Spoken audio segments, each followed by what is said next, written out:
পাখির চোখ ২৬-এর বিধানসভার ভোট। তৃণমূলের টার্গেট শহরের ভোট। শহর এলাকার জমি পুনরুদ্ধারে মরিয়া ঘাসফুল শিবির। অভিষেক বন্দ্যোপাধ্যায়ের নির্দেশ মতোই পুরসভা ধরে চলছে পর্যালোচনা। দায়িত্বে তৃণমূলের সিনিয়র নেতা এবং পুর নগরোন্নয়ন মন্ত্রী ফেরাদ হাকিম।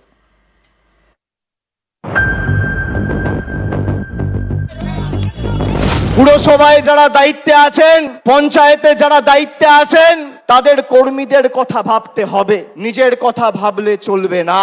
পুরসভার নির্বাচনে আমি পুরসভার কাউন্সিলরের টিকিট পাবো, আমার ওয়ার্ড থেকে আমি জিতবো, আর লোকসভা বিধানসভায় দল প্রত্যাশিত আর আশানুরূপ ফল করবে না, আপনার বিরুদ্ধে দল ব্যবস্থা নেবে, যত বড় নেতার ছত্রছায়ায় আপনি থাকুন।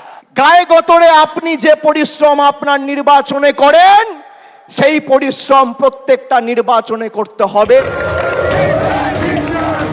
২১শে জুলাইয়ের মঞ্চ থেকে হুঁশিয়ারি দেন অভিষেক বন্দ্যোপাধ্যায়। সেই অনুযায়ী কাজ শুরু। ২৪-এর লোকসভা ভোটের পুরসভা ভিত্তিক ফল ধরে শুরু হয়েছে পর্যালোচনা। কারণ লোকসভা ভোটের ফলের ভিত্তিতে রাজ্যের ১২৫টি পুরসভার অর্ধেকের বেশি জায়গায় পিছিয়ে তৃণমূল। গ্রামের মাটিতে জোড়া ফুলের জোর, শহরে কেন নয়? এই প্রশ্নের উত্তর খুঁজছেন তৃণমূলের শীর্ষ নেতৃত্ব। তারা জানতে চাইছেন পুরো এলাকায় খারাপ ফলের দায় কার, পুরো প্রধানের নাকি কাউন্সিলরের? পুরো প্রতিনিধিদের বিরুদ্ধে তৃণমূল স্তর থেকে আসা অভিযোগ খতিয়ে দেখছেন শীর্ষ নেতৃত্ব।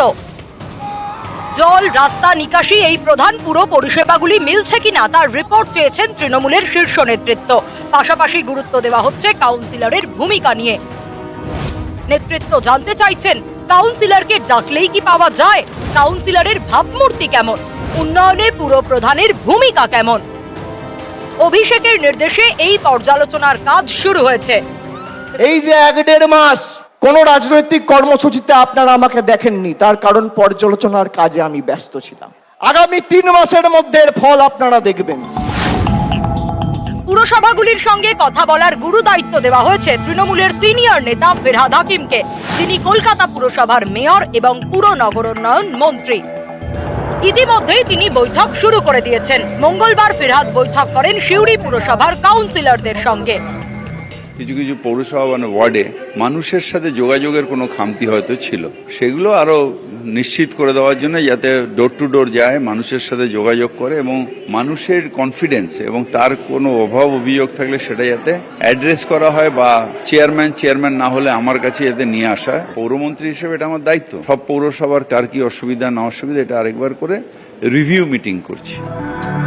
রাজনৈতিক মহলে জোর গুঞ্জন দুর্গাপুজোর পর হয়তো বেশ কতকগুলি পুরসভায় যেখানে নির্বাচন বাকি রয়েছে সেখানে ভোট করানো হতে পারে। একই সঙ্গে বাকি থাকা বিধানসভার উপনির্বাচনগুলিতেও পুরো অঞ্চলের ভোটের ওপরে নজর রাখবে হচ্ছে শাসক দল। তার কারণ ২০২৬-এর বিধানসভাতে যদি তৃণমূল কংগ্রেসকে ভালো ফল করতে হয়, তাহলে লোকসভায় যে অংশে পুরো ভোট তাদের হাতছাড়া হয়েছে সেটাকে তাদের ফিরিয়ে আনতে হবে। আর সে কারণেই বাড়তি দৃষ্টি দিয়ে সমস্ত স্তর পুরো অঞ্চলের খতিয়ে দেখছে তৃণমূল কংগ্রেস। ক্যামেরায় সুব্রত জানার সাথে আবির ঘোষাল, নিউজ ১৮ বাংলা, কলকাতা।